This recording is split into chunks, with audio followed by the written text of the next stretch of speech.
Today I got time, cuz. Today I got time, cuz. Today I got time, cuz. You lucky on that day I was acting cool, cuz. Hey, Nigga, what's up? How gangster are you, cuz? Hey. I don't fuck with you, cuz you disrespecting me. I don't fuck with you, cuz you disrespecting me. I go hard, cuz. Hey, you guys. I hope you guys are doing good. Oh my gosh, I have a headache. Like it just like kicked in like literally 10 minutes before I went live. Y'all know I've been editing. I had did a deep dive video. So if you're not aware, the new deep dive for the month of August is out. It is called Forever Young, The Chase for Immortality. So it's a really good deep dive. So if you guys have not seen it, please watch it. It's available to all the Patreon, YouTube members, and the Discord members. Y'all like the hair? Thank y'all. I wanted it short. I did what I do. I did like orange and burgundy highlights. Yes, and then I cut it. Because you know, sometimes you don't want a lot of long weave. Sometimes 20 inches is just too long. Sometimes we just want something short and sweet. You know what I'm saying? About 10 inches, okay? That sounded so sexual. Y'all remember people got mad when I was like, the average man is 10 inches. Oh, that brother said $50. It was like, T, you're spreading lies. I'm only 5 inches long. But yeah, you know, sometimes we just want it short, cute, and sassy, okay?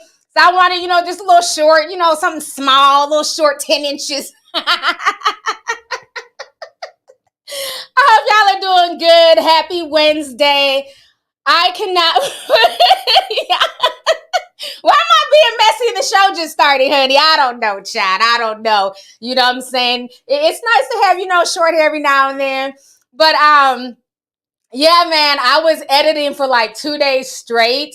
And when I do my deep dives, it's just a lot of work between the research, the editing, and then some of the topics get very dark. So it just ends up taking like a toll, like on my brain, on my head. I be having headaches and stuff. So I think I'm gonna need an editor.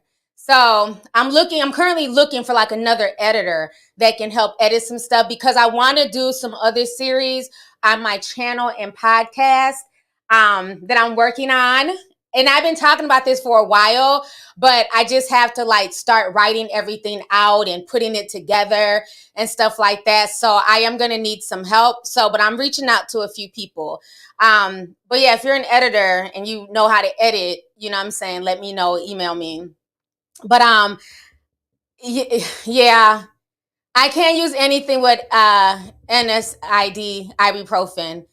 I can't use any of that stuff. I can only use the caffeine-based headache medicine. So that's what I was searching for.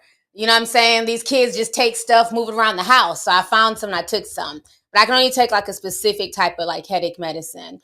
But I hope y'all are doing good. We got over 3,000 people in here. Welcome, welcome, welcome. So it's a lot to talk about. It's a lot of bullshit going on, okay? In these damn internet streets. It's a lot to get into. Let me read a few of these super chats here. Let's see. Darcy Casey says, how do I save my spot on the VMO app? I keep losing my spot in the video because I can't watch it in one sit-in. Love you. Thanks for all you do. I'm not sure. What I usually do if I want to come back to a spot, I take a screenshot. So that might be the easiest. Pause the video, take a quick screenshot, so then you know when to come back. But I don't know, because I don't really use the VMO app. I just use it on the desktop, so I'm not sure. But thank you. Sasha Smith said $9.99 says, I watched the deep dive twice. Loved it. The Nigerian forest creeped me out. Wow. Stay blessed and keep them coming. Thank you so much. It was crazy talking about the Soka Forest of Horrors because a lot of people had never heard of it. And there's a lot of things like, Chad, I could do a whole damn deep dive on Nigerian, like, crazy ritual stories, you know? Sometimes we have those topics on the Discord, but a lot of times I don't really like to talk about it publicly because they're very dark. They're very dark and they're true. You know, that's the disturbing thing is like I said in the deep dive, these are things that nightmares are made of. And I think a lot of it goes back to human harvesting and people paying these poor villagers money to hunt each other. You know, they're basically in the trade of selling body parts. And if you end up being an unfortunate victim, it's very real, you know? And on top of that, money rituals are just going around crazy all over Africa, really, like in several different countries, not just Nigeria, but in a lot of countries. So yeah, it's a lot. You know what I'm saying? It's a lot, Chad. I could do a few deep dives on some of these damn money ritual stories, but they're very creepy, though, to like just think about and to edit and things like that. But yeah, everything about that forest was true. You know what I'm saying? So, oh my God. Yep, in Sierra Leone, Ghana, yeah, it's a lot. It's a lot of those rituals taking place, unfortunately. But TJ says, T, your progress is unmatched. Thank you so much, TJ. Appreciate you. Chris Sharp says, T, you inspire me to keep going. Love you. Love you too. And thank you so much, Chris. Thanks for coming through. Bubbles activated said, hey, T, I'll catch the playback. I like to listen to you when I'm cleaning or at work, and I need something to get me by. Love you. Love you too. And thank you for coming through. Appreciate you. So let's go ahead and talk about this whole Andrew Tate situation, right? So Andrew Tate has been going viral for a while now. I've heard of him off and on, but I really didn't pay him too much attention until my 16-year-old, my youngest son, started talking about him and was like, oh, do you watch Andrew Tate's videos? He's all over TikTok and he's getting so popular. Everybody's following him. So now, you know, as a mom, I'm curious, like, okay, well, the fact that all you 16-year-olds are following him, what is this man saying? And, you know, of course, he's not talking about, you know, bettering yourself and treating each other right. Oh, no, he's a misogynistic pig, okay? I mean, everything he's talking about is just very vulgar. You know, he very much talks down to women. He feels like women are just sex objects. You know, he can cheat. When he cheats, when he's fucking, it's exercise. But when a woman cheats, she's just a whore who needs to be dumped. I just don't get, I just don't get it. I don't get the correlation how, you know, it's okay for one, but not another. It's okay for a man to have all these girlfriends and side chicks. But if a chick wants to have the same and wants to have a bunch of side dudes, it's an issue. You know, so a lot of the stuff that he says to me was coming off for shock value. But as we know, we have a lot of incels online. We have a lot of men online, you know, who worship these type of men, who praise them, who see nothing wrong. And I believe a part of that worship is because of the wealth. You know, when you have money and you're riding around in Lamborghinis, you know, Bugattis and all this stuff, people are going to pay attention to you. If this was just some broke man frying chicken at KFC, nobody would give a shit about what he had to say. But once you mix wealth, you know what I'm saying, with like this whole machismo, overly masculine energy, people are going to pay attention to you. Now, what was very interesting to me is that what I didn't realize until like a few days ago is he's half black. He's one of those very racially ambiguous biracial people. If you guys don't know, the rabbit hole goes deep with this guy. His father is a black man. He's a chess champion at that. His name was Emery Tate, but he's a chess champion. A lot of people think that Andrew Tate and his brother are just two white guys, you know, possibly of Italian descent. But no, they're biracials. So let me go ahead and show y'all this. Yeah, he's biracial. He has a black father. The black father got kinky hair. He's kind of light skinned, but the daddy is definitely black. And he's one of like the top black chess players in the world. But this is his father. Let me see if I can click on this here, so I can show y'all a bigger picture here. Oh, come on. Let's see. Hopefully it comes up. But yeah, his daddy is Emery Tate. Now, okay, now the picture don't want to come up. Let me go back to Google. See if I can pull up another one. See, that's his dad. Him and his brother look like twins. Tristan, I believe that's his brother's name. Okay, so he's worth $30 million. But that was him as a baby. You know, he's like a little white or Italian kid. But that's his daddy. See, the sister's darker. That's why I say biracial people can come out looking any type of way. The sister is darker. She looks biracial. Yet the two boys are very light. They look ambiguous. They look like white boys. I did not even realize he had any black in him until I started researching. But they have more of their mother's features. But yeah, he's a biracial. But if you look at him, like I said, he looks more Italian. You know what I'm saying? He's 6'4", body on point. He's not ugly. You know, he's a handsome guy. You know, you got to look like something on social media. You can't be ugly and talking shit now. Ain't nobody gonna listen. So he's a handsome guy, nice body. He has money. You know, and so he's been saying a lot of things. Yeah, he's mixed. I didn't say he was black. I don't claim biracial people as black, so don't put words in my mouth. I said his father is black.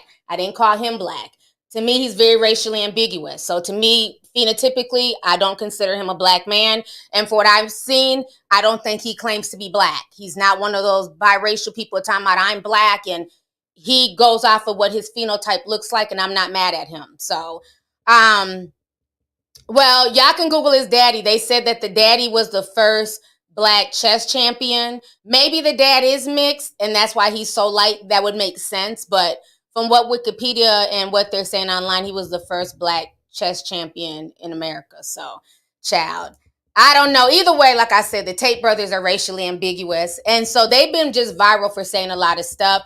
I don't want to play the things that he said because I don't want them, you know, I already got issues with my channel. They stay demonetizing everything I post, including my live streams at this point. So I don't want to play none of his clips.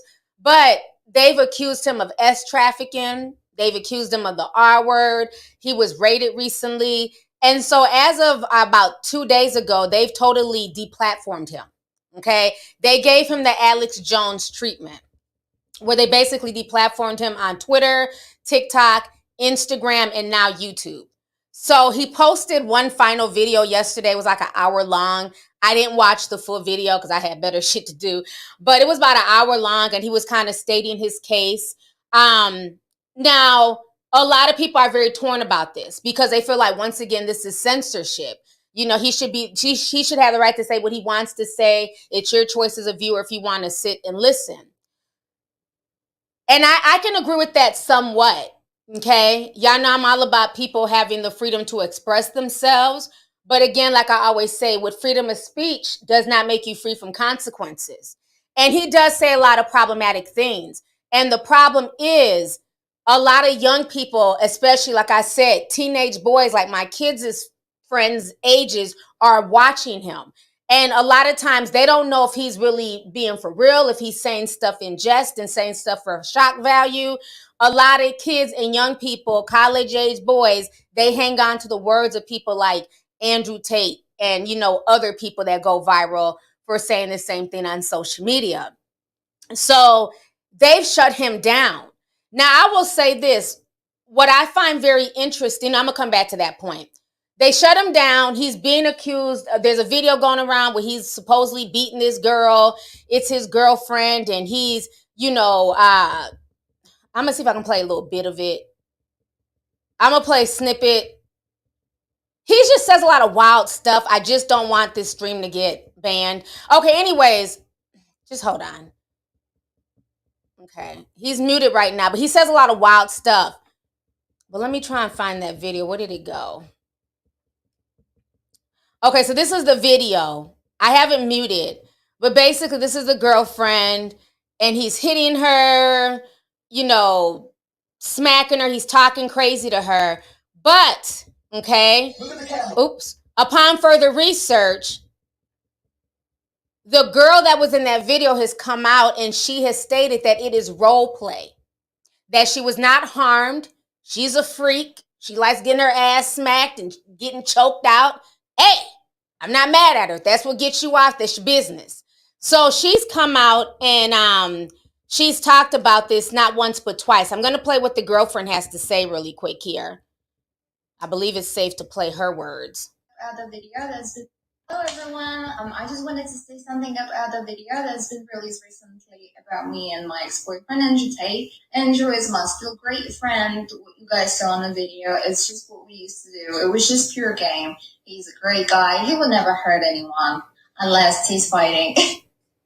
Okay, so that's the ex-girlfriend. And then, hold on.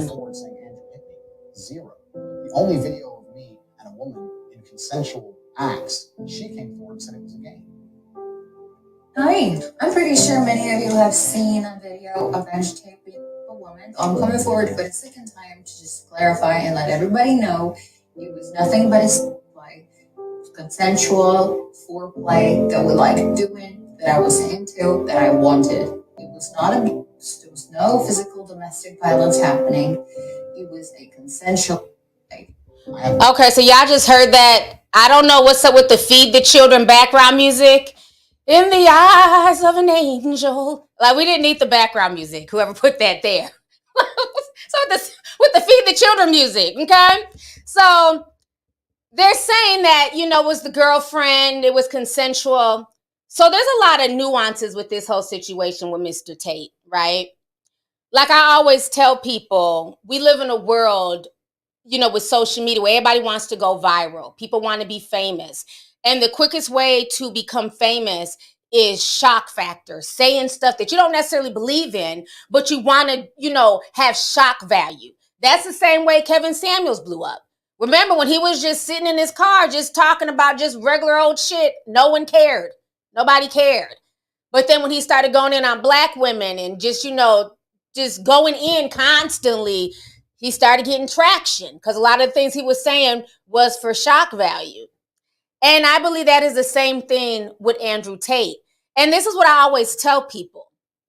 However you introduce yourself to social media, to the internet world, unfortunately, is the persona that you're going to be forced to stick to. Okay? So if you're introducing the world to you as I'm this rich asshole, and if you have an opinion that's different than mine, that's just because you're poor, you're not shit. If you don't have a Lamborghini or a Bugatti, you're beneath me. You know, I fuck bad bitches. I pimp girls out on OnlyFans. You know, I make girls have sex on camera and then I get the money and all my girlfriends are my property. And, you know, he said a lot of things for shock value. And the more I watched him, I'm like, this dude does not even believe the stuff that he's saying. This is just to hype him up, get him viral. Because one of the main things that my youngest was explaining to me is that a lot of kids were re-uploading his videos. Why? Because he asked his fan base to chop up his videos, re-upload them onto TikTok, and he would not copyright them. He wouldn't strike them down. They would be able to get paid too. So a lot of young kids were able to get paid off of Andrew Tate content, and it helped push him through the algorithm. So you have a bunch of high school kids, college kids, chopping and screwing up his videos, re-uploading them, and that helped push him through the algorithm. At the beginning of August, he was one of the most Googled people in the world. He surpassed Kim Kardashian and Donald Trump. So his whole mentality of hustling and getting, you know, really a buzz, creating this buzz, it actually worked for him, right? Because he was saying all this outrageous stuff.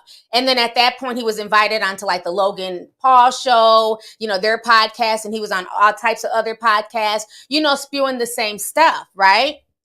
But what happens is with that attention also comes bad attention, because he was saying a lot of things that now you're involving governments. When you're saying that you live in Romania because you're able to pay off the politicians and the police, and that you can get away with assault and different things towards young girls out there because you can just bribe them, now you're stepping into hot water.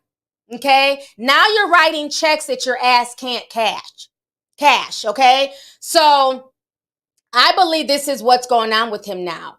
He talks too much. That's the problem.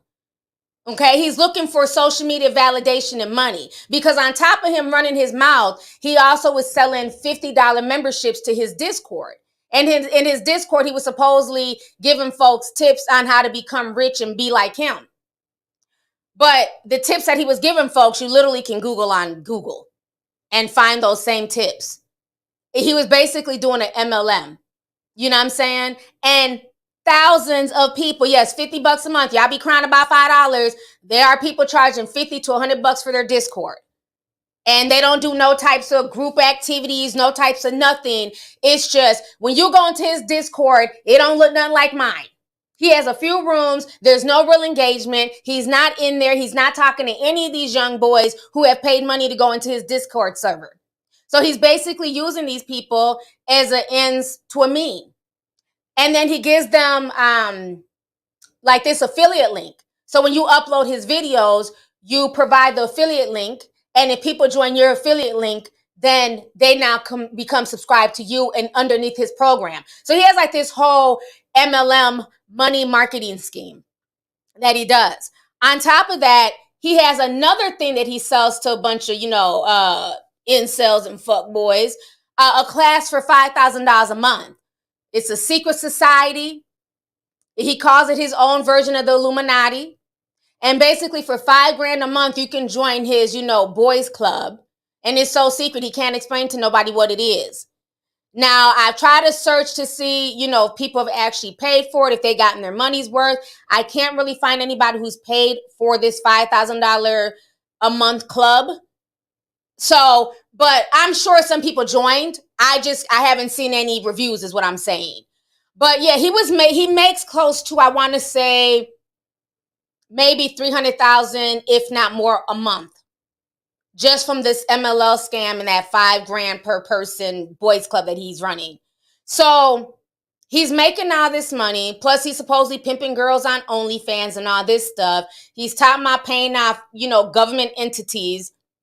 He was doing too much. Now, I watched CoffeeZilla's video, but he only talked about the Discord. I didn't see where he paid $5,000 to join the boys group. Maybe that was another video. The one I saw was only about the Discord server. I didn't see the one about the boys group. So this dude has just been like really using his fans to like just line his pockets. And he's saying the most outrageous stuff. And what happens is that these fans now parrot that. They go around and they say this to young girls and, they feel like that's how you're supposed to behave and that's how you're supposed to treat young girls and women. Now, what I find very interesting about this whole situation is they have literally shut him down all over social media, okay? Because what I notice is most of the women that he's talking about and that he's disrespecting are white women, okay? Young white girls. Some are American, some are Romanian, some are, whatever, Italian, whatever. But the common consensus is that these are young white girls that are being taken advantage of by him, that are being disrespected. You have young white boys who are watching his videos, looking up to him, disrespecting white women. My point of saying that is this, okay? When you disrespect white women and white girls, things get shut down. How many people do the same thing disrespecting black women and black girls? Nothing happens to them. They're all up and down YouTube. They're not deplatformed. Because again, you can disrespect black women and young black girls and no one gives a shit. Look how many years R. Kelly was out here doing bullshit and he's just now seeing justice. This man has been on the internet for the past, I would say he's really been viral about the past 6 months to a year. And a year is probably stretching it. He's really been going viral about 6 months. And within that time, they have deplatformed this man. They say you will not be corrupting the white youth. You will not be disrespecting our white daughters. And I'm not mad at that. Don't think I'm coming at this from like a racist standpoint and nothing like that. I'm not mad at that. I respect that. That is what us in the black community should do as well. We should not be sitting here allowing people to disrespect their own. It just does not make any sense. And that goes for both genders. I don't care if it's black women up here disrespecting black men and vice versa. But the point is, when it came to him and his antics, they shut him down. They said, you're not going to do that. You're not going to push that type of narrative that young white girls are whores to just be used and disposed of like garbage. There's so many think pieces on this guy. It's insane how many think pieces are on Andrew Tate. So now, of course, he's, crying a river and it's a conspiracy and, bring out the tiny violins and it's the Illuminati. Everybody's just trying to censor him. And it was all an act. It was all an act. I was just joking and people are taking it seriously. Again, sir, this is why you have to be careful what you ask for. Because you asked for the fame, you asked for the notoriety, you did things to go viral. but that wasn't really the real you. Just like the pretty white girl just said in the Twitter video. That was my boyfriend. We're still good friends. That was just sex play. But again, we live in a world now where you have grown adults, because he's a grown man, are so enamored with social media fame, going viral, that they're willing to do anything. And then we get mad at the children. That's what I never understand. We get mad at the children, and you have grown adults participating in the fuckery, saying anything they can, doing whatever they can to go viral, and people run behind it, support it, push it through the algorithm, share it, and everything else. And then we get mad when 16, 17, 18-year-old young men and women follow suit. So I don't feel bad for him. Do I think that that's the real him and that's really how he thinks? No. I believe it was a persona. Just like Alex Jones came out, and all of a sudden he done been sued for millions of dollars. Oh, all of a sudden, it's just a persona, and, that's not really the real me. Again, you got to watch how you introduce yourself to the world. Because after you introduce yourself to the world, you can't then just switch up. People will not allow you to switch up. He can't now come on social media and be like, well, I'm really a good guy, and I don't believe all the stuff I was saying. Too late. Too late.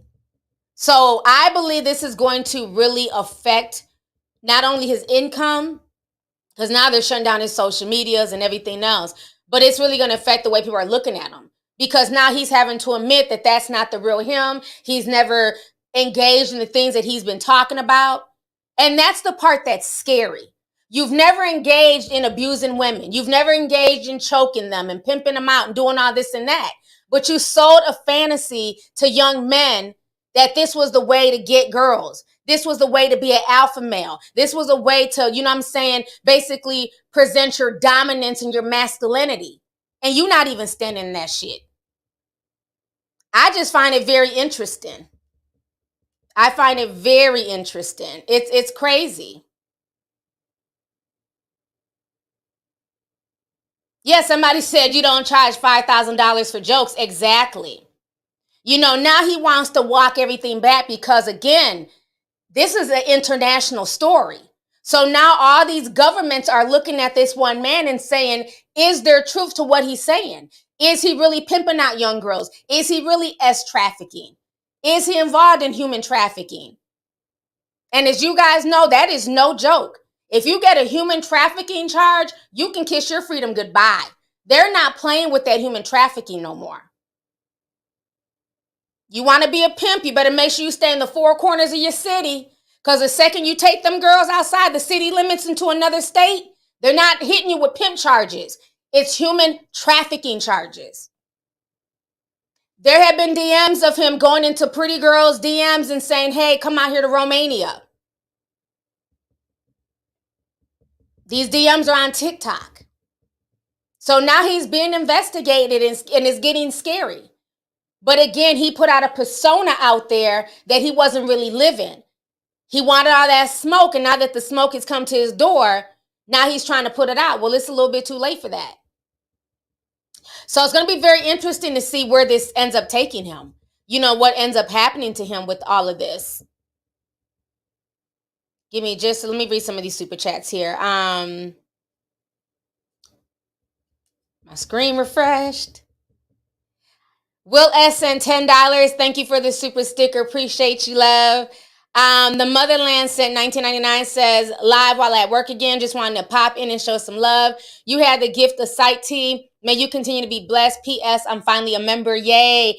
Thank you so much for joining the membership, and definitely enjoy the deep dive videos. Thanks, sis. Robin G sent $4.99. He says, isn't this the man who said women who are sexually assaulted should take responsibility for it? Yeah. Yep. He also blamed women for being assaulted, said it's their fault and they should take personal responsibility. So again, he's basically just saying anything to go viral. Again, shock value. But when you meet a lot of these folks and you talk to them behind the scenes and you talk to them off of YouTube, a lot of times you find out a lot of these folks are not like that in real life. They're probably some of the most reserved, quiet people. But once that camera comes on, it's a whole nother story. But yeah, that's the man. That's the man. Let me see here. Missy Queen says, love you, T. Been following for years now. Love from Angola. Thank you so much, sis. Appreciate you. Thanks for coming through. Nellie Williams says, T, I just watched the new deep dive. It was excellent. I appreciate the hard work that you put into making these videos. Thank you for all you do. You are so welcome, and thank you so much for watching. 1000 Sky says, hey, Auntie, I'm a regular watcher from South Korea. Just became a member of your YouTube channel. I'm here for these deep dive videos and to show some extra love. Thank you so much, sis. Appreciate you, and thanks for coming through. Brooke Portley Senpai says, I'm going to catch the playback. I'm in Vegas for my birthday tomorrow, but just wanted to say, hey, you look amazing. Love the fit. Thank you, and happy birthday, sis. Thanks for coming through. Let's see here. Andy Lopez says, I love watching your deep dive videos. Keep them coming. They're definitely something that allows me to think. Thank you. I'm so glad you're enjoying the deep dives. I'm going to definitely keep them coming, so thank you. Chris Sharpson 20 says, hey, T, I'm a longtime supporter, longtime listener at my job. I told one of my regular customers about you, and she came out on your podcast about pedo dolls. I love you, T. I got wigs, and the wigs heads you can have. Thank you so much. Appreciate you. Let's see here. Clayton Chester says, finally caught alive. Love you, T. Crazy that you're talking about Andrew Tate. When I watched a deep dive on him today, sending you love and protection. Can you scream? What the blood clots? I had to try and read what you wrote. Boom, boom. Must be Jamaican or something. Thank you for the super chat, love. Y'all are a mess. But yeah, the whole Andrew Tate saga is going to be very interesting to watch. And I think it's a cautionary tale. You know, it's a very cautionary tale for people who want to go viral on social media by any means necessary. Sometimes it's just better to just have a steadily slow rise. Because if I had to go viral and get millions of followers and watchers by just making up stuff and saying outlandish things that then get international governments raiding my home and looking at me, you know what I'm saying, like some type of trafficker, I don't think it's worth it. I don't think it's worth it. And it's sad because he's not the first one. There's been so many other of these so-called masculine male, you know, gurus who have done the same thing where they just kind of showboated their lifestyles and, you know, made people feel like if you're not making, you know, $500,000 a year, you're not shit. If you don't have the latest cars and if you're not dressed in designer, you're not shit. And that's kind of sad that that's the mentality they want to put out there, especially the young people. Where's a 16-year-old supposed to get a Bugatti? Where are they supposed to like hustle where they can make that much money? You know what I'm saying? A year. Just because you don't make that doesn't mean that you're beneath him or anybody. So I just found a lot of his talking points just really disturbing. Like for real, for real. Let's see here. iGreen Text at $9.99 says, hey, T, this is my first super chat. I live here in Houston and come outside after working out with 2 fresh Band-Aids taped to my calves. Oh, I'm sorry. Hold on. 2 fresh Band-Aids taped to my car doors. It was blocked. I immediately grabbed my Glock and a paper towel to remove them. Ooh, don't tell me they out there putting fentanyl on bandages. Yeah, that the human trafficking is no joke. People have to really watch that. So I'm glad you're able to just, you know, get it off. I think in a minute people are going to have to travel with some type of like gloves and then just open their car door with gloves because it's getting that crazy out here. But thank you for the super chat. Let's see here. Joshua Gray says, hey, T, thank you for going live on my 22nd birthday. I've been watching since I was 13. Just grateful. Just graduated college in May. You have been an impact and a role model in my life. That is awesome. And happy birthday to you. Thank you so much. And congratulations on graduating college. That is awesome. See, y'all are doing the damn thing. I love my tea sippers. They're handling their business. So yeah, so like I said, as far as the whole Andrew Tate thing, he's very lucky that the girl is coming out and, you know, defending him. But we don't know if just because it was role play with her, could other women come out and say something differently? And that's probably what he's scared of. You know, that there's going to be a lot of women coming out and some could be telling the truth. Some could be making up stuff, but it's going to be easier for people to believe it because of the persona that he put out there, that he was such this asshole. So I don't know. Hopefully the Illuminati can save him. All right, so I want to go ahead and talk about this entire situation that's going on, child, with Meg Thee Stallion. Once again, she's trending. Her and Jay Prince got into it last night, and Carl Crawford. I can't stand saying his name. I don't know why his name is such a tongue twister to me. But nobody at all. Here comes Jay Prince. So let me go ahead and read to y'all what Jay Prince had to say. Give me just a second here. All right. So this is from the desk of Jay Prince. He says, for years, we stood by quietly as MTS and her management at Rock Nation has lied about Carl Crawford and the 1501 label. The truth is that Carl discovered, developed, and fully financed MTS early in her career, which led to a life-changing distribution agreement for her with 300 Entertainment. From 1501's earliest agreement with Megan, long before MTS was a household name, 1501 generously agreed to give Megan 40% of its profits, which is substantially more than any customary record royalty that a new artist receives from a record label. Why am I reading it like this? Any attempt by MTS or Rock Nation to portray a contract that provides a new unknown artist with 40% of the label's profits as unconscionable as or unfair is blatantly false and contrary to the customs or the norms in the music industry.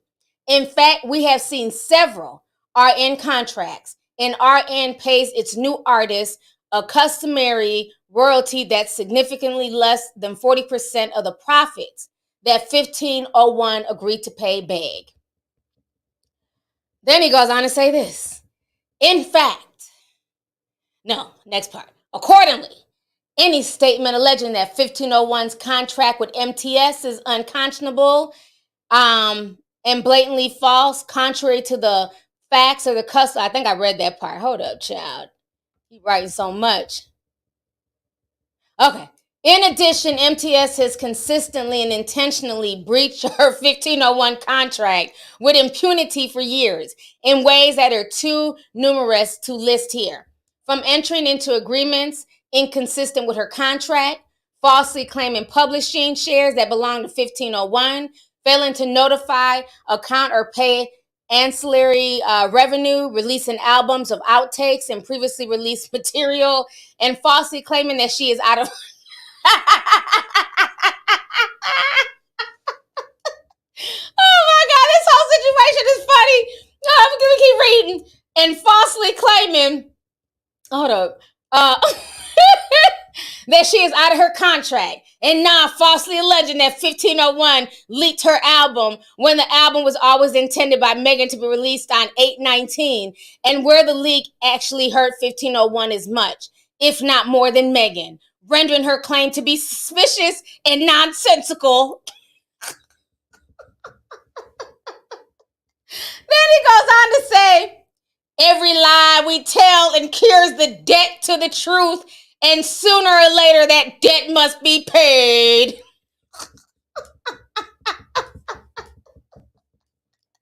All right, y'all, so that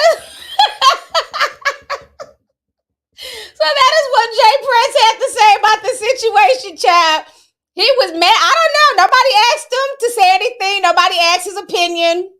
Last time I checked, 1501 was getting sued. I'm starting to think that Jay Prince has stake in 1501 because he's a bit too invested and a bit too angry. But so then Megan Thee Stallion, she decided to respond. Child, here goes her response. Go ahead and read this. So Meg says, I only respond when people say my name. So all them weirdo comments about I'm looking for sympathy and attention is dead. Talk to me and I'm going to talk back when I feel like it. I don't need validation from the internet, but I'm not weak either. Beat me in court, not in the comment section. Then she goes on to say this. Like, for this man to keep getting on the internet with his back up to talk like he made me is ridiculous. Was you writing my songs? Were you with me in my dorm room recording me rap? What about all the rapping out the side of my mama car? Thanks, ciphers. I ain't even know you. Then she says they keep signing people and everyone got the same story. Go find all the girls and guys that started over there with me and some of the girls after me and ask anybody in Houston how that man is a fake ass nigga. Talk so much shit about Jay Prince and now y'all are besties. Okay. And then she says, if you want to be real, I developed 1501. Like for this man to keep getting on the internet. Okay, then that was the same thing she was saying.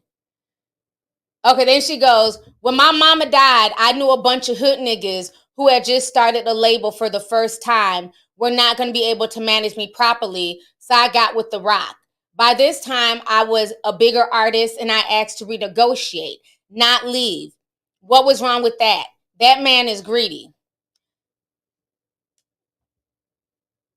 Then she goes, I'm so over these grown-ass men trying to take credit away from the work that me and my mama put in the beginning of my career. Me and my mama developed my career. I was already known for freestyling, and I was already working on Tina Snow before I got to 1501. So that is what she had to say. And then, of course, Carl Crawford, he done came out. He got something to say, child. Last tweet. Now she trying to cause division in between me and Jay. Talking about I talk shit about Jay. We know T Ferris told you that because clearly me and you never had to talk about Jay. Ever. Me and you never even talked about this stuff. So stop laying in bed with your fat fucking friend, T Ferris, and listen to all the shit he's saying to you. Because that shit ain't true and you're making yourself look bad. Ain't nothing fake about me, baby. I still live in the hood right now. Shit. I went back. I stayed right in the middle of Houston. Shit.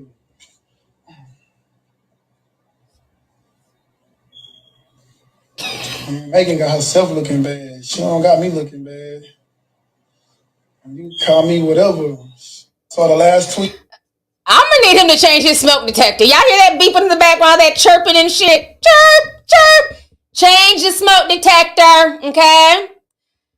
So Megan ends up clapping back. She says, Carl, you 40 plus. Who from your age group would I know where you from? I was born in San Antonio and I was raised in the dead end. Ask anybody that know me and my granny. These people are just weird. Okay, then she goes on to say, talking about I'm playing niggas. I was at school in the middle of the South Side. Fuck are you talking about? Now you on the other hand left Houston when you was 15 to go play baseball. So you actually never spent no time in the hood. For real. If you got no stripes and you get no stripes for beefing with a woman. Is anybody else tired of these people? Or is it just me? I'm tired of this horse. I'm tired of this crawfish. I'm tired of Jay Prince. Tired of Tory Lanez, his little ass. I'm tired of this whole crew. I'm just tired of all of them. They've all gotten on my nerves. I wish they would just let this play out in court at this point. They keep dragging stuff to the internet. And they're all in their feelings. And the whole time, not the crawfish emoji. Yes. Not the crawfish emojis. But they keep coming to the internet with all of this. Just let it play out in court. Megan is suing them for $1 million. They're talking about countersuing. Then she got the whole case still going on with Tory. I mean, the whole situation is a mess. It's a straight up mess. I mean, we're going to have to start a Dragon Ball Z series. The crawfish and the horse. And it's so funny because it's like, he talks about everything but that damn drowning incident at his house. Nobody has talked about that at all. I'm still trying to figure out how 2 people drown in your pool. And nobody, like, everybody forgot about that? I ain't forgot. Remember the 5-year-old? And remember that was Erica Banks' girlfriend at the time? Who jumped in to save the 5-year-old? They both ended up dead. And then Erica Banks' career started popping off a little bit. I'm just saying. The whole situation is a mess. Yeah, see, I forgot about that. Uh-huh. I'm just saying. It's funny that whenever he does interviews, nobody talks about that. Like, how do you feel about that? Do you feel bad? How's the family, the 5-year-old doing? How's Erica Banks' ex-girlfriend's family doing since that tragedy that happened in 2020? It's like they keep deflecting about this whole Megan Thee Stallion situation so that way everybody forgets about that drowning that happened back then. I don't know. Like I said, I have no dog in this fight. I'm not a fan of any of these people. I think Meg, I've already told y'all how I feel about Megan, so I'm not no fan of hers. But I feel like they do keep starting stuff with her. And then when she claps back, she's wrong.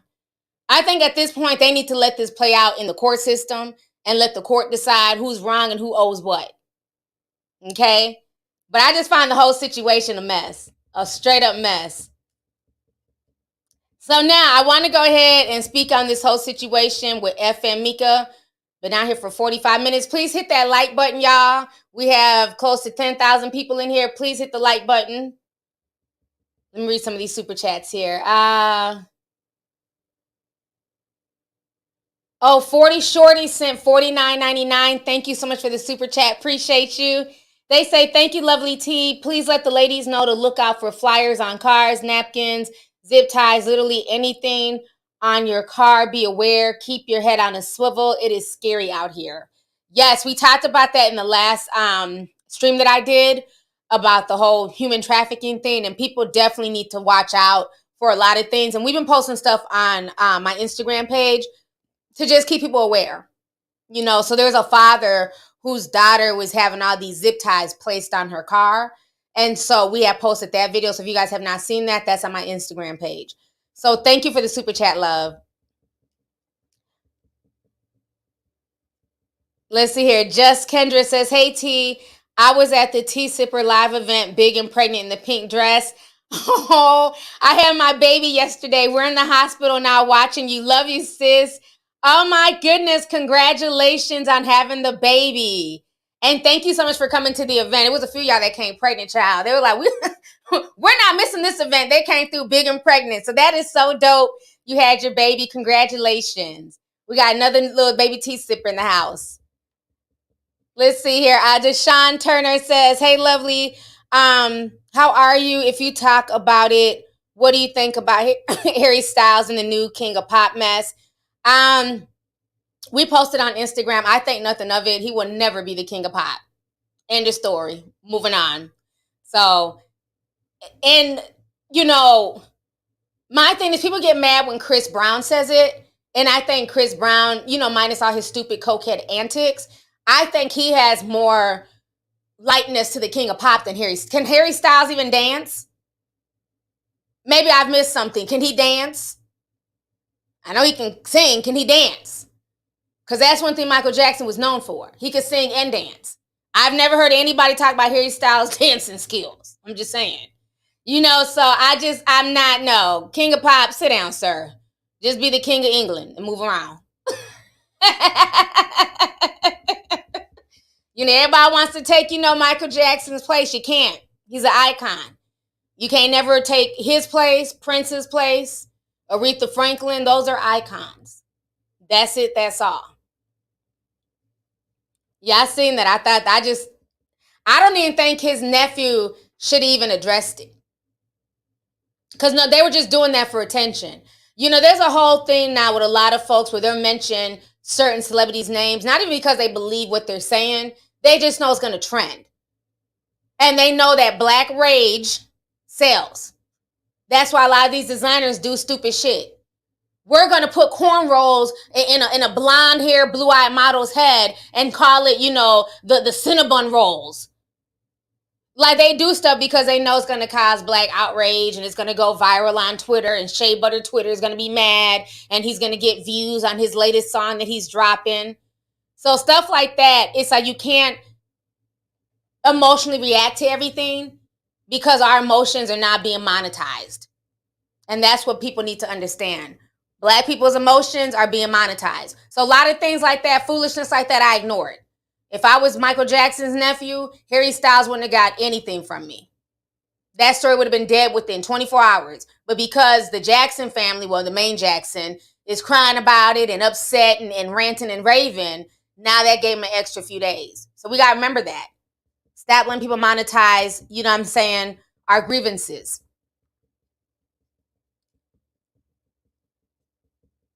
Wait, somebody said, hold on. Ange clicks in 20 says, I think I seen him doing more interpretive dancing. Yeah, I've never heard of him being like this outstanding dancer. You know, so I don't even see what the comparison is about. At least with Chris Brown, we know he can dance, he can backflip, he can do all types of tricks. So even with that, I could say, okay, I could see some of the comparisons, but Harry Styles, absolutely not. I don't see it. Nat sent $1.99, says Toby's girlfriend is getting arrested for killing him. Yeah, she's in jail. We posted it. She was in the elevator beating him. Here it is here. But now the family, they're the problem is now they're talking about having to exhume his body because she's claiming self-defense. She's claiming that she threw the knife. Okay, like this bitch was Katana from Mortal Kombat, just throwing knives and shit. Bitch, you ain't that fucking good. So she's claiming she threw a knife. And, you know, she's just so badass, you know, with these knife throwing skills that she just accidentally, you know, happened to hit the right spot that killed him. I'm not buying anything that she's selling. She stabbed him up close and personal. But again, you know, I have no dog in this fight. I think, you know, she killed him, so she should definitely be charged and, you know, do time if that's what they're going to give her. But as far as, you know, anything else, I have nothing to give him. Because, again, he put himself in a situation where this woman was repeatedly beating his ass. But because she was a pretty, you know, IG model, he ignored it. He threw caution to the wind. If that was a black woman, you know, who got her ass whooped and killed by somebody, by a man, there wouldn't be a lot of sympathy, especially if it was happening repeatedly. And people kept telling her, you need to leave him. He's abusive. You need to leave him. A lot of folks would be like, oh, well, that's on her. She been knowing he was abusive. People been telling her to leave. But again, people think it's cute and it's spicy when it's other races of women. But this is the things that can happen. He thought it was cute when she was, you know, slapping him in the back of the head and slapping him in the face in front of his friends. Oh, she's spicy. No, the bitch is crazy. Okay, gotta learn the difference between spicy and crazy. Okay? Bitch thought she was Katana.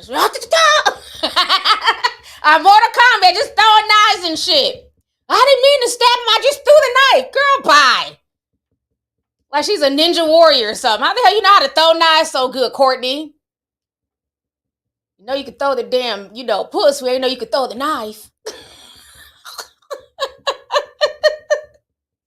Okay, we go ahead. We got to talk about this story, y'all. We got to get on this FN Meka story. Now, I find it very funny now that everybody's talking about FN Meka. Now, you know, we T-sippers, we've been talking about this for over a year. And I told everybody, so he's going to start replacing humans in the rap game. So, my last stream, I talked about him getting a record deal. He had signed to Capitol Records. And so, after a bunch of backlash, Capitol Records decided to drop him. So let me show y'all this article here. People was in their feelings, child.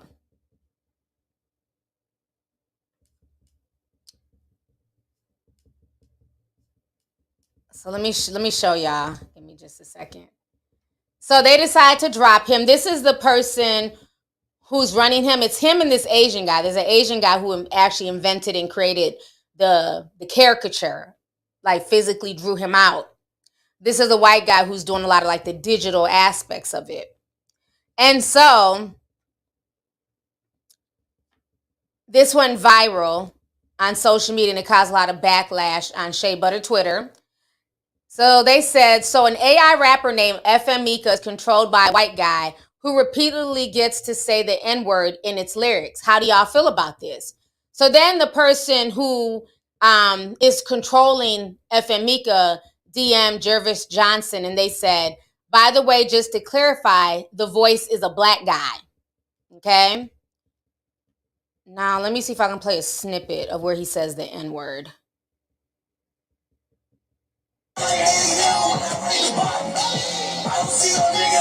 Okay, y'all heard it. I don't see no niggas. So that's the song people are talking about. So after that went viral, Capitol Records decided to sever ties with him because people are saying it's not fair. First of all, he's a CGI. He's not even real. Why is he signing a $10 million, record deal? So they basically wrote this. Breaking news, Capitol Records has severed ties with AI rapper FN Meka, effective immediately, following days of backlash over the caricature. And they talked about how the activist groups were calling for a formal apology. Okay? So I just think the whole situation, to me, is BS. Like I said, this has been going on for a while. This is not, I've been exposed who was running FN Meka, and that's what I was saying in the last stream, that at what point are people going to wake up and understand that this is nothing but digital blackface, right? This is somebody creating a caricature of what they think, black culture is. They made him racially ambiguous, right? But his whole demeanor is that of like a black hip hop guy.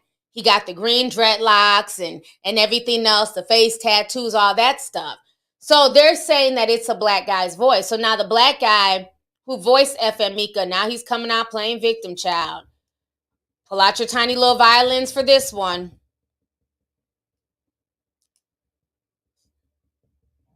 What's going on, everybody? This is Kyle the Hooligan. So I know y'all probably been hearing about this FN Meka stuff. People been DMing me, and I try to keep it quiet because I was gonna really wait till this shit blew up for real and then went after them because basically it was they came to me with this AI shit and was like, would I want to be the voice of it? And I thought it was gonna be some collaboration. They promised me equity into the company, percentages, all this stuff. So I'm thinking, okay, there's about to be some collab, something different for me. So where I could do my music and be on some AI stuff with this FN Meka character. So everything's going good. Next thing I know, niggas just ghosted me. Use my voice, use my sound, use the culture, and literally just left me high and dry. I ain't get a dime off of nothing. And they got record deals, all this stuff. I wasn't involved with no meetings or none of that. What's going on? Okay. So y'all just heard what this guy had to say. What's his name? Somebody hooligan. Let me go back. Kyle the Hooligan. I'd never heard of him before this. I'm not buying what he's selling. I don't believe a word he's saying at all.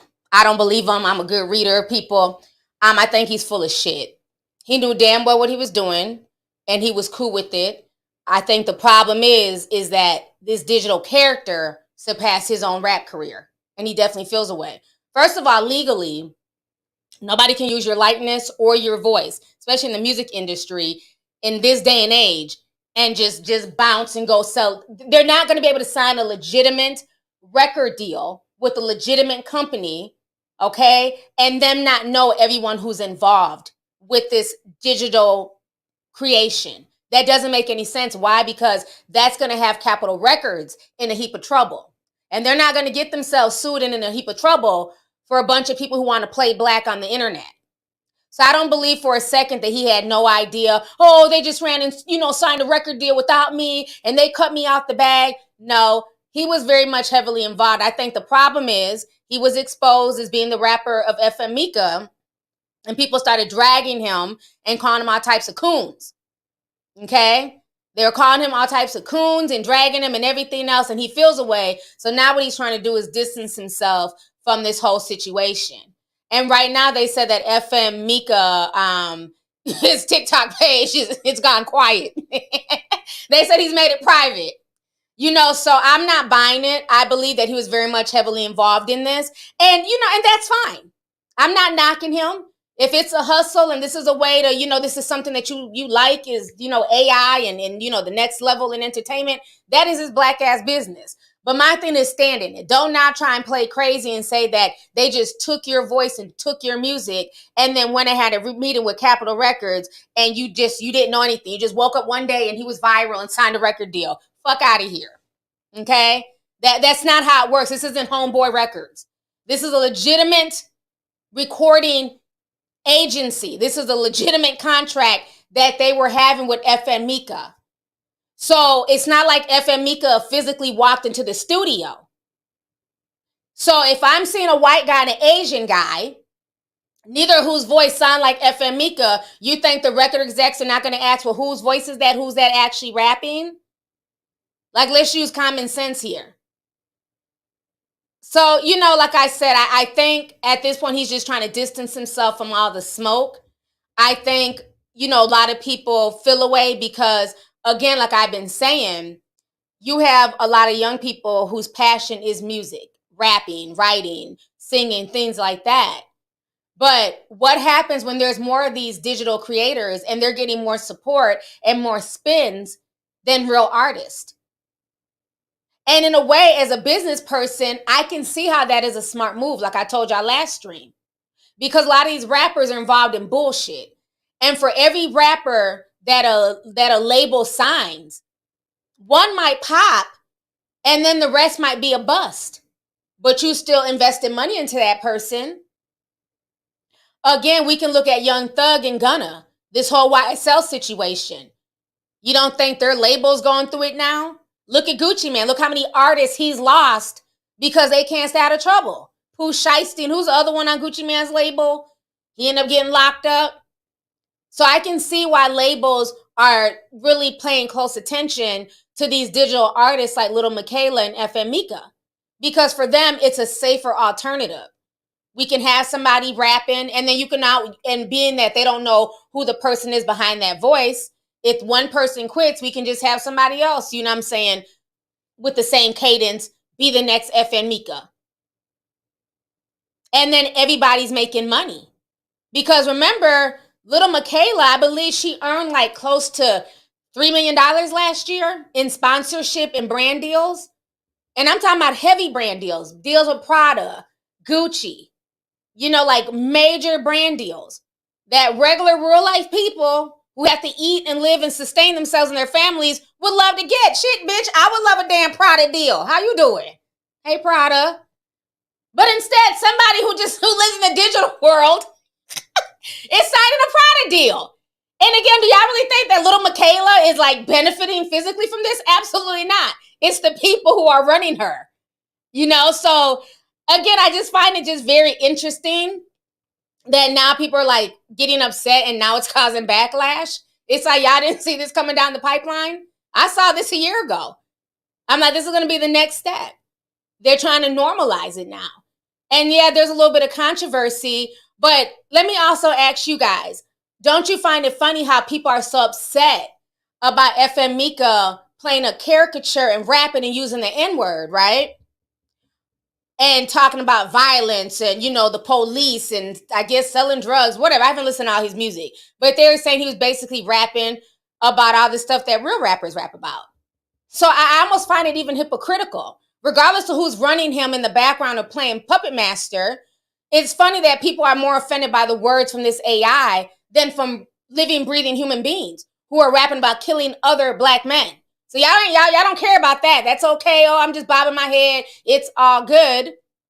But then when it's the AI, now that's the cutoff. That's just, you know, oh no, we can't have him rapping about killing other digital AI people. But we can have real rappers talking about killing other real people. Like make it make sense. Maybe I'm tripping. But I just find it very, very strange that this is why people are upset. Y'all are mad that he's saying the N-word? Really? Even 6ix9ine says the N-word, and last time I checked, he's not black. And most of the black rappers had no smoke for 6ix9ine saying the N-word. But y'all are mad at a digital avatar for saying the N-word.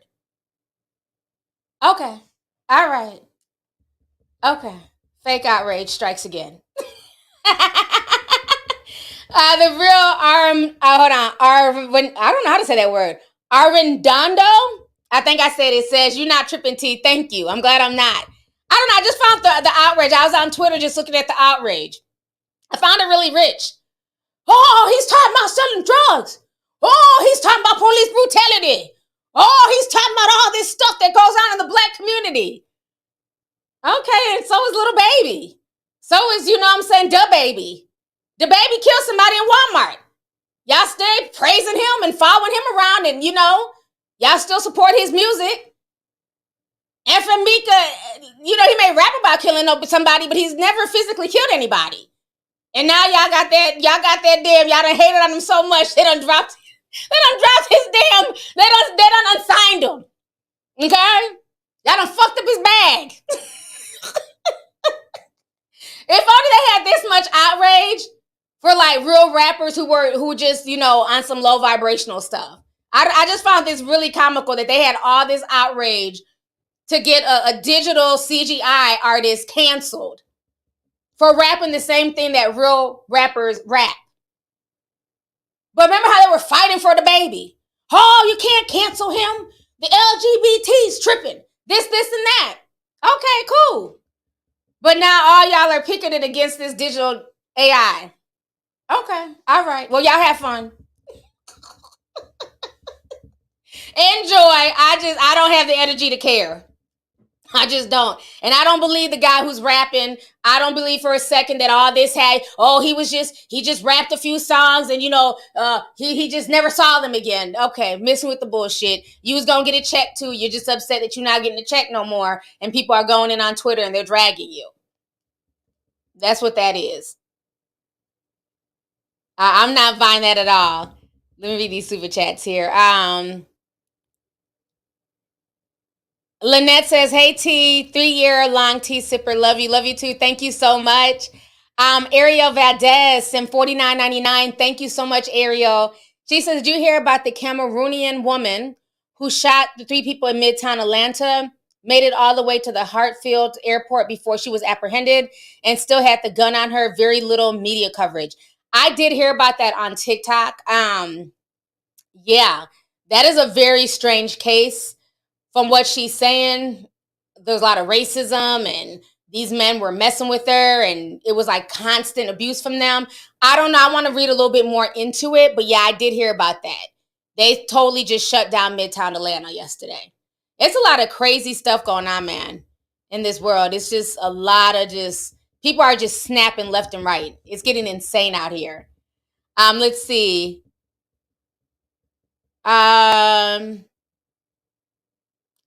Ange Click says, oh no, I read that already. And Potato sent 10 says, hey T, congratulations on everything. Have you also heard about the viral Kia challenge on TikTok? Kia has designed a flaw that sadly makes it easier to steal. Be safe out here. Yes, I did hear about that. Very disturbing challenge. And unfortunately, a lot of Kia owners have been affected. And for them, they've like parked their cars, went into work. You know, some people don't have garages, so their car might be outside in a, you know, parking lot of their apartment complex, and their Kias are basically just getting ransacked and destroyed. It's sad. I'm telling you, that demon time energy is strong out here. Let me see here. Goodbye, Blue Sky says, love you, Auntie. Thank you for what you do. You're so welcome, and thank you so much for coming through, love. Appreciate you. Saray on Demand says, hey T, I love your journalism and the gift of research that God has given you. Keep talking your shit. By the way, it's pronounced soiree. Thank you so much. Appreciate you, love. Thanks for coming through. Tiffany says, sir, please refer to your contract, not the internet. Shake my head. Exactly. I refuse to believe that this man did all that and he didn't know anything and they just, you know, shystered him out of a deal. No, absolutely not. Absolutely not. He's just trying to distance himself from the backlash. That's it. That's all. Let's see here. Shayla says, hey, T, can you talk about that badass 12-year-old? Yep, I'm going to get on her. From New Orleans, her and her mom need their ass whooped. Love you. Love you too. Yes, I'm going to talk about that next. I've been on here for an hour now. I'm going to keep going. Let me go ahead and, who's this in here spamming the chat? You, with adult links, adult dating. Okay, I just blocked them. Mods, if you see people spamming, make sure you block them. We don't play that spamming shit. Show ass out of here. Okay, so I got to talk about this story that took place in Louisiana. It's going viral today. We posted this on social media. So it's a 12-year-old girl. Now, allegedly, they said that she was being bullied and picked on. So the girl ends up coming to the bus with a gun. And she's trying to get on the bus and come shoot her attackers. The bus driver, thank God, would not let her back on the bus. And so she's banging on the window with this gun. It's just a mess. But I think what's the bigger mess is her mother. Her mother really pissed me off. So let me go ahead and play this video for you guys.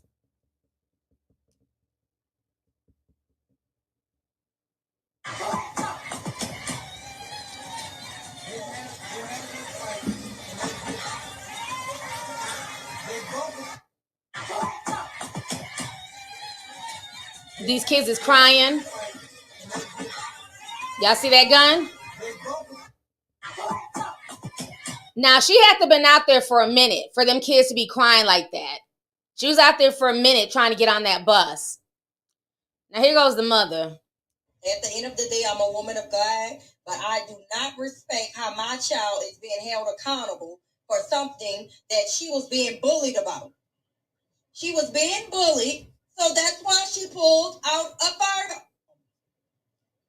It was in her possession, though it was not supposed to be in her possession. It was in her possession, and she pulled it. I don't care how y'all take it, how ignorant y'all say I'm being or whatever, but when a child is under frustration and being bullied, he's supposed to have help and with self-defense or whatever. Y'all too ignorant in New Orleans. I said that.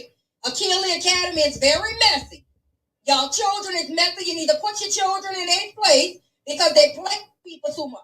Nobody don't have time for to be playing with no fucking children all day. Children play with people too much.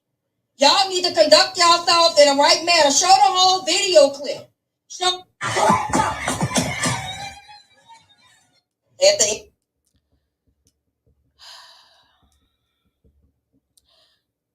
So we have this mother, and her whole response is, y'all kids play too much. Y'all play too much in New Orleans. Whatever the hell she's damn saying. And she's basically just going off. And my thing is, ma'am, that's not the right response. That response that she has to me is not okay. It's disturbing.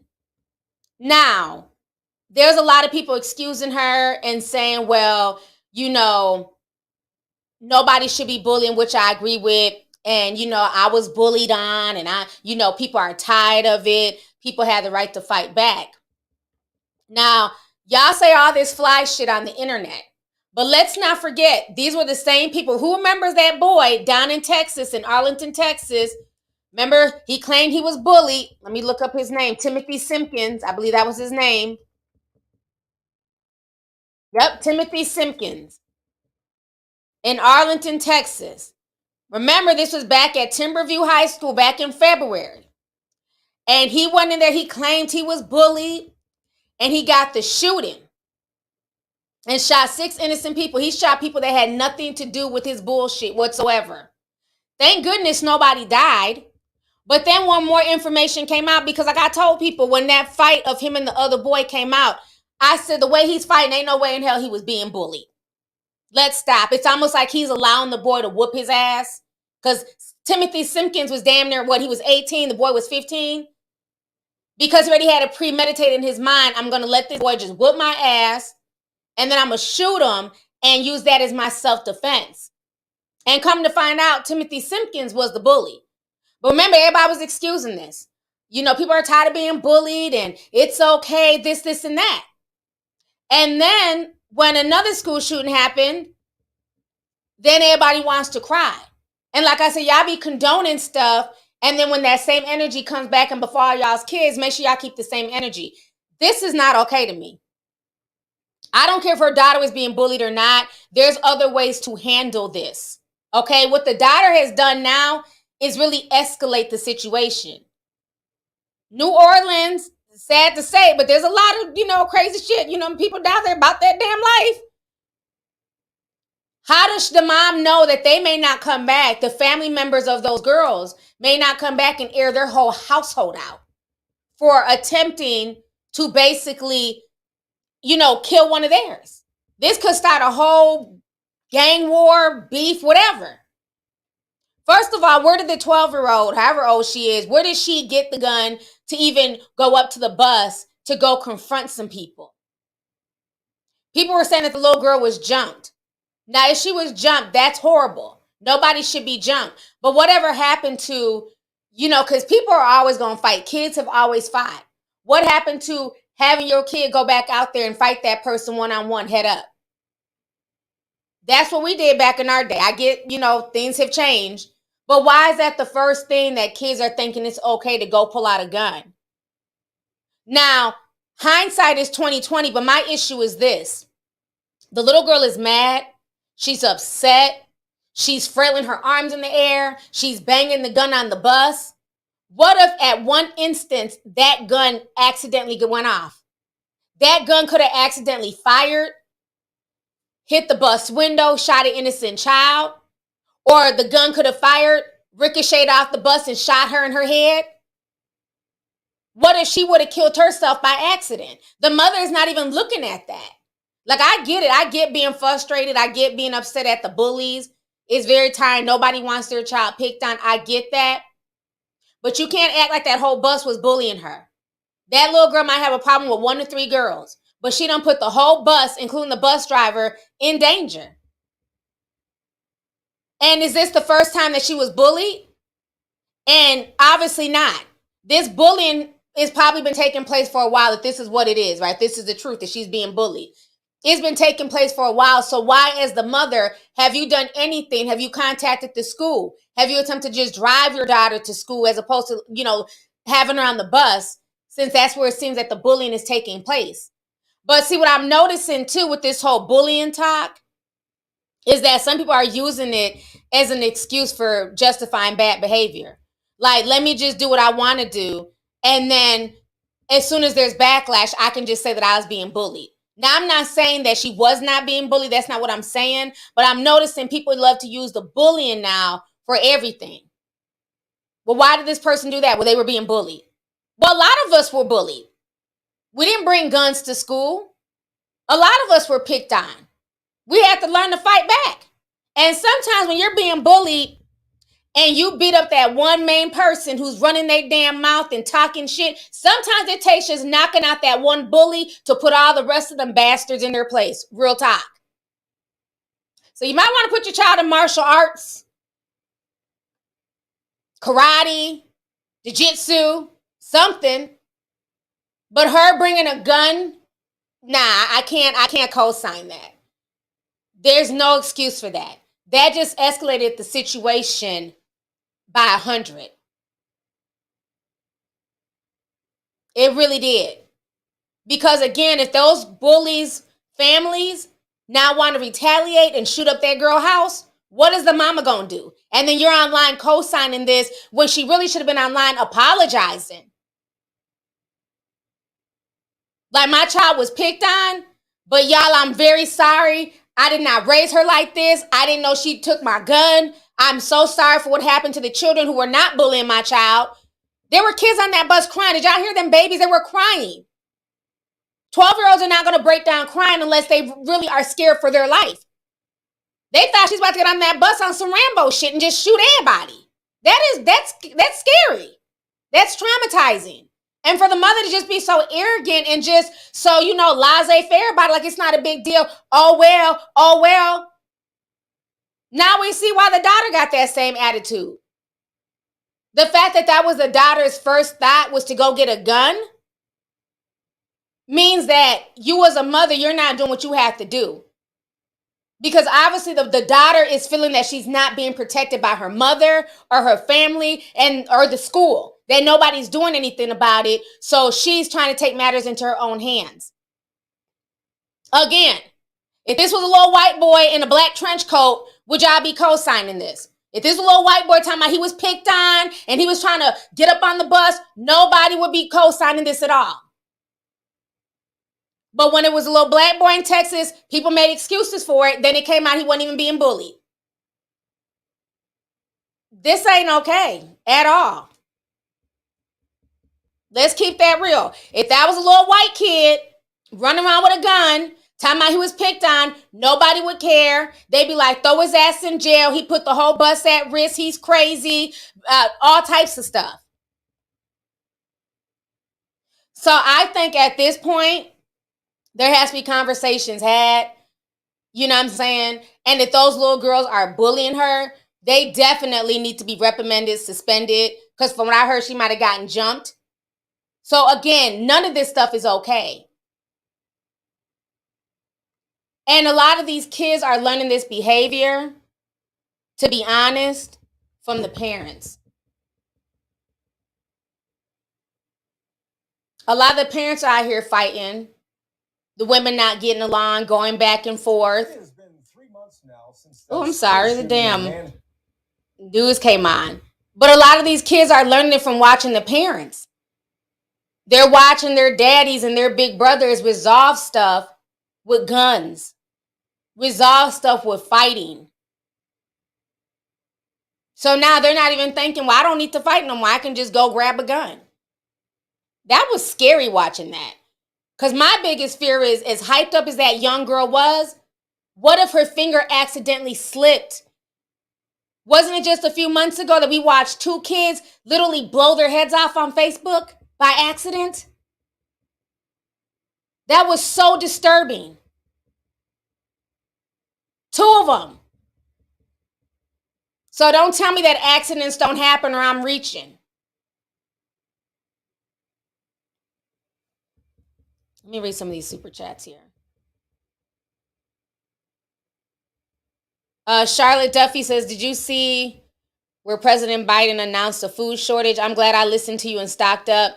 Now, can I get the Powerball numbers? Oh, yeah, we've been prepared. Anything that old man Joe says, I could care less. We've been prepared for the past 2 years. So, yeah, we're not shocked about no food shortage. Sorry for the folks who weren't preparing. But thank you for the super chat, sis. Luigi says, hey, team, my girlfriend's birthday is tomorrow. She's been a long-time subscriber. Can you give a shout-out to Jay? Thanks. Happy early birthday to Jay. Thank you so much for the super chat. Enjoy your birthday with your boyfriend. Y'all have a good day. Thank you. Adam Martin says, hey, T, it's been a while since I caught a live. Keep doing what you're doing. Thank you so much, Adam. Appreciate you. Dranox, I don't know if I said that right. I'm sorry. He said 1999. He says, T, speaking facts per usual. I beat up my bully in the 6th grade. After that, not a peep from nobody. Love you, girly. I'm telling you, I don't understand when that stopped being the antidote. But see, we're raising these kids to live in a generation of, you know, they're scared and they're not supposed to, like, you know, take up and stick up for themselves. And I get it. Tell, report. But if it keeps happening, at some point in time, you may have to defend yourself. And like I said, sometimes it takes putting hands on that one bully, and it causes the others to leave you alone. Like, okay, that person ain't no joke. They're not a punk. They will stand up for themselves. Because a lot of times people will bully you because they think you're weak, because they think you're quiet. You kind of keep to yourselves. So they think that you're an easy target. And once you show them, like, no, bitch, I do know karate. Not an easy target. They'll back. You know, but it is sad that kids aren't even taught that. Because, again, they're just being taught, like, to handle your business by going to go grab a gun. It's really scary out here. And like I said, I'm not saying, you know, to condone violence. But, again, that's how we were raised. And a lot of times that was the antidote. Is that you check that one bully, and it usually caused the rest of them to leave you the hell alone. Y'all remember, matter of fact, that was the basis of that movie, A Christmas Story. That's one of my favorite movies back in the day. A Christmas Story with Ralphie. Y'all remember that? In that movie, they kept picking on him. Remember, they would chase him home every day from school. He was getting chased by that damn bully, him and his little friend. Every time he got off the bus, they just chase him, beat him up, chase him, beat him up. Then one day he got fed up. He didn't get his damn rifle for Christmas. And so he's mad. He's, walking around the neighborhood blowing out steam. And he runs into the bully. And he had it. You're not going to keep chasing me. And he beat the hell out that bully. And guess what? The little bully's little sidekick, he was the first one to take off running. And they never picked on him after that. So sometimes that is what ends up, addressing the situation.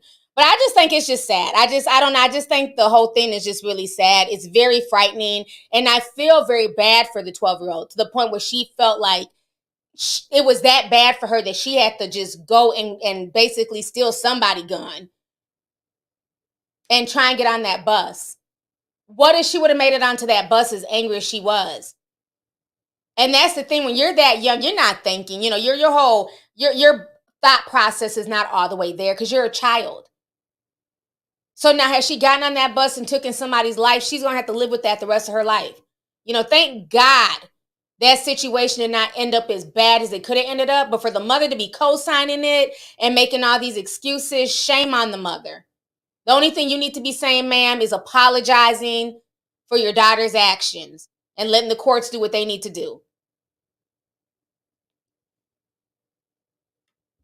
Somebody said the mom probably told her to go get the gun or gave it to her. And you know what? Honestly, I wouldn't be shocked because some of these parents out here ain't shit. Let's keep it real. I would not be surprised if the mama was like, here, go handle your business. You just never know. You got a lot of kids out here, who get egged on by their parents. You never know.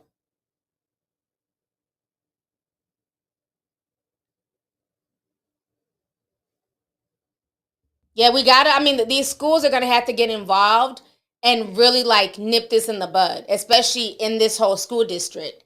Because if this has been going on for a while, there has to be more done. There's no reason that nobody should be going to school and feeling unsafe or getting jumped and getting bullied. There's no excuse for that. But then there's also no excuse for retaliating in that manner. So there needs to be a lot of sit-down conversations. The bullies' parents need to come to have a Jesus meeting. The mama, the little girl, the school. Because what happened on that bus was just unacceptable. Let me see here. It's Corey. Said 99. She says, I was bullied by a guy in middle school. I wrote a rap and rapped it out for the whole school in the bleachers and roasted him badly. Nobody bothered me again. There are other ways to deal with bullies. Ooh, I love that. Okay. She got her 8 Mile on. She went in. Okay, B-Rabbit. She went in on clearance. I love that. That's a good idea. That's a dope idea. If you can rap, definitely do it. I love that. Big Stepper says, as a 17-year-old high school who was previously bullied, all I can say is parents set the tone for their children's behavior at school. Definitely. Julius Gray says, why would she go for lethal force when it's not necessary? Make it make sense. Yeah. And that's the part that's scary is that, had that gun gone off and shot somebody, 9 times out of 10, they probably would have died. So it's just, it's not worth it. And now the mom's being charged with a felony and they're also charging her with child neglect as well. So she's facing charges for what her daughter did. She definitely is. M says, my mom would always say, if somebody says something mean, say something mean back. If they hit you, hit them back. Sometimes these teachers / principals don't do anything. Yeah. Because they never did anything at our school. At all. It was like, oh, well, just deal with it. Kids will be kids. And it sucks. Jay Grant says, hey, T, it's been a minute since I caught a live. Blessings to you and your family. Congratulations to you and all your progress.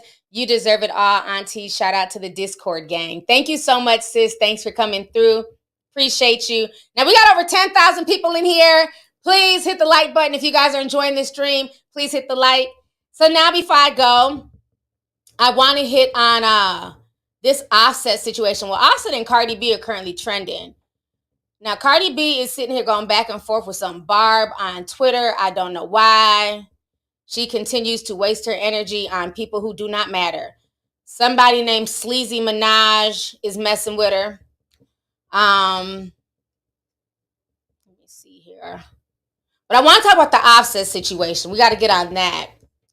Because Offset is now coming out. He's finally speaking his truth about what is going on with the whole label situation and with P and QC Quality Control. At the end of the day, oh, hold on, let me pull this up here.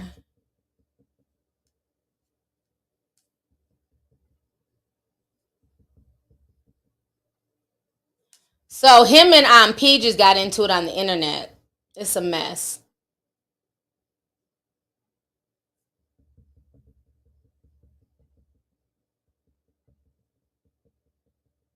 Okay, let me share my screen. I want to make sure I had the right page up here. Okay, so basically he's accusing P and Quality Control of blackballing him. So he just filed a lawsuit today against this is P from Quality Control. And so P has responded to the lawsuit. And so P says the last lawsuit was filed publicly and dismissed quietly. Let's see how this one go. Been too real for all this lame shit. Everyone know the real problem. Then Offset says, niggas act like I'm the problem. I paid millions to get my rights back. Nigga, you blackballed me. I ain't said shit one time, homie. I ain't spoke to you in 2 years. Now I drop and now you want to name drop on my credit.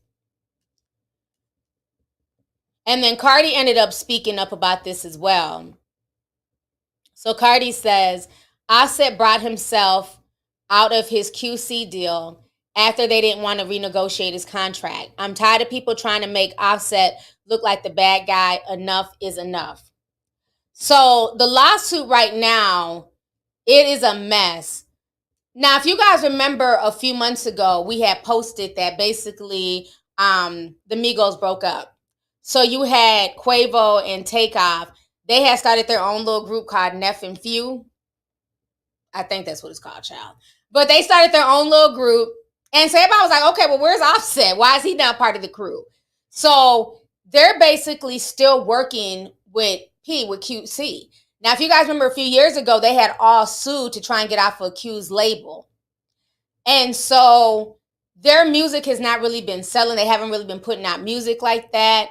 And I believe that the other two have decided to kind of go back and work with P on QC. And so Offset is like, no, I don't want to have anything to do with him. He bought himself out of it. And so what I'm hearing is that supposedly he's being blackballed in the industry. They're not allowing him to do festivals. He was supposed to do one of the big festivals. I don't know if it was Rolling Loud or another one. And they ended up taking him off the roster. So the only festival he's been able to do was the one that Cardi B did recently in the UK. So I think at this point, now that the lawsuit is being made public, he's ready to speak out and talk about it. So it's going to be very, very interesting to see like what all happens with this situation. But he definitely feels like he's being blackballed. And like literally he doesn't have his family with him anymore because Quavo and Takeoff, they've left. They're doing their own thing now.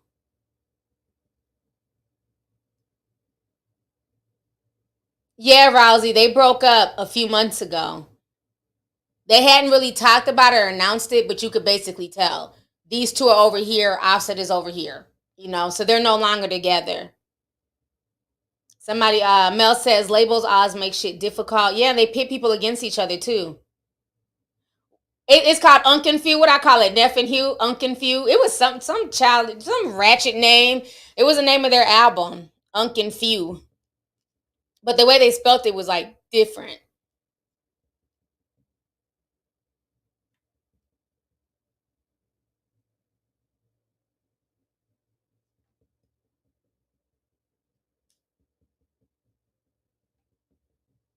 Megan says, hey T, the case where the boy drowned swimming lessons is now with the GBI.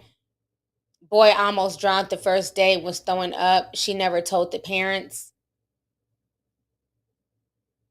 That must have been a story from a few months ago. Nala says people go now and will watch later. Makai says Offset is about to be off Beyonce. He better shine. Well, Offset better figure out something. I think at this point, he's going to have to just put out some new music put it out independently, you know, put something out there and then see if people bite. But I don't know, because it's going to be hard because people are used to them being the Migos, they're used to them being a trio. So it's weird now that you have the two of them over here and then you have Offset over here. But I know their issues with Q has been brewing for a while now. So it looks like now he's just tired of it and he's speaking out. So now another thing I want to touch on before I go is all of this crazy stuff that's been going on in LA. If you guys do not know, there's been a lot of these huge street takeovers and they're starting to turn more and more deadly. And so there was a huge one that went viral over the weekend where it was a big street takeover. And then all of these people rushed into, I believe it was a 7-Eleven, and they just started like destroying the entire store. So a lot of, they're trying to set out new laws against these street takeovers. Let me pull it up really quick here.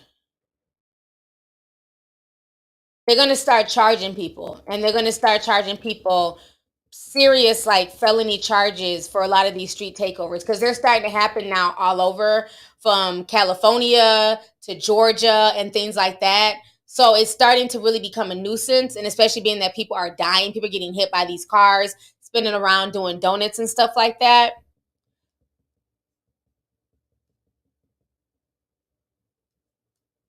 So let me go ahead and play this video. Give me just a second here.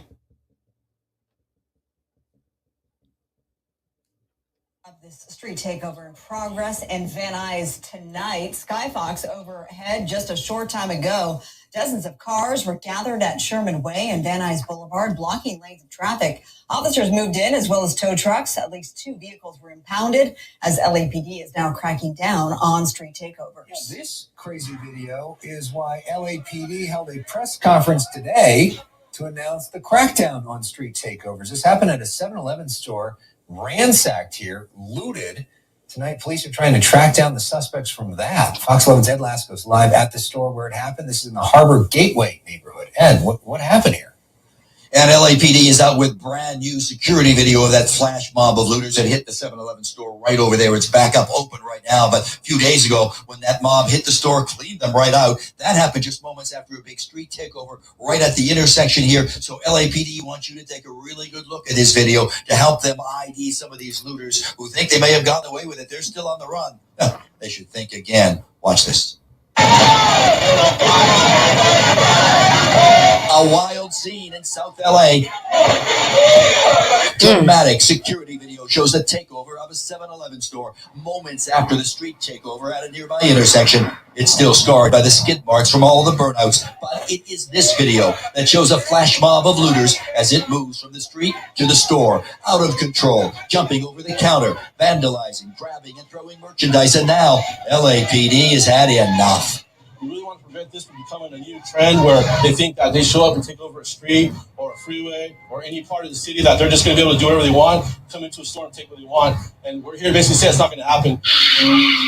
It goes down overnight Sunday into Monday. The crowd, estimated at more than 100, first seized control of the intersection here at El Segundo and Figueroa in the Harbor Gateway area. It's a street takeover, much like all the others we've seen lately. Cars spinning, tires smoking, a wild scene that turned even more wild inside this 7-Eleven. It turns into a real, just angry, somewhat mob mentality. They come inside the store, they start ransacking the place, taking everything, whatever they can, and get food, cigarettes, lottery tickets. Investigators especially want this man seen in the crowd. He's wearing a Colorado Rockies baseball hat and jersey. The video shows him throwing items at the clerk, threatening the workers. This guy just decides to start grabbing food and chips and bananas and stuff and starts throwing it at the worker who's just basically hiding in the back. And for whatever reason, kind of escalates that into more of a little violent encounter. The flash mob running out as fast as it came in, getting away just before LAPD arrives. All the officers can do now is look at the big mess that's left behind. That as street takeovers explode through the Southland, threatening several locations, all in the very same night. Now LAPD is out with a threat of its own. Zero tolerance. So if you do that stuff and you're caught in these groups, car's gone for 30 days for sure. So if you're going to do this stuff, we're going to do our stuff. We want to make that message really nice and clear for everybody. Now live, the detectives. Honey, y'all are wilding in LA. Somebody said Biden's America. Oh, y'all are messing in the chat. Not Biden's America. Oh, we not them stealing lottery tickets. I mean, that's crazy. I don't get it. It did look like the purge, though. It did. And it's happening in a lot of places. You know, there was one I got caught up in one time over north. Just happened to be going to the north side. And I didn't know what was going on. I was scared it was a shooting because there was a bunch of smoke and people. And then when they take over the intersection like that, it's scary because you're kind of trapped in. You can't back out. You can't go forward. And then you just don't know what's going on. I'm seeing everybody getting out their cars. So I'm thinking, you know, somebody got shot. And it was a bunch of dudes just drifting and, you know, making big old donut circles. So they're even doing it in Minneapolis, you know, and then they'll just disappear as fast as they came.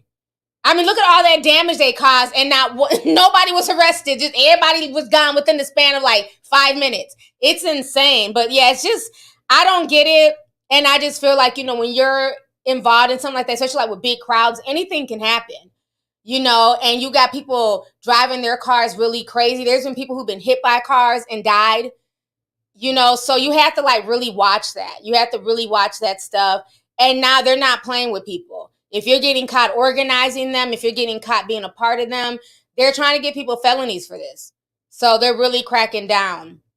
But it's getting really, really bad in LA. Y'all are just off the chain, child. Just off the chain. Oh, no, says it's heavy here in Atlanta, too. Yeah. Yeah, it's all this craziness that's just going on. Let me read this last super chat. I'm going to go ahead and get ready to get up out of here. Jesse Adamson 5 says they better be careful before more store owners start arming themselves. Feels like the criminals keep getting a slap on the wrist. Yeah. You know, and that's the part that's like really frightening because, again, they're throwing chips at that guy and bananas at him and disrespecting him. But had he pulled out a gun and shot back, then everybody's going to cry and say, oh, that was rough. Oh, that was too, you know, that was a harsh response. Remember the bodega worker? They threw him in Rikers Island. It wasn't until the public outcry.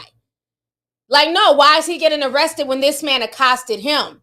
The Jezebel lied to her man. Her man was hyped up and gassed behind the damn Jezebel and then ran back there and started putting hands on the old man. The old man defends himself by stabbing him. He didn't mean to kill that man, but hey, you know, you look for stupid, you start shit, you get a dumb prize, whatever the damn saying goes, you know. So again, all that over some chips.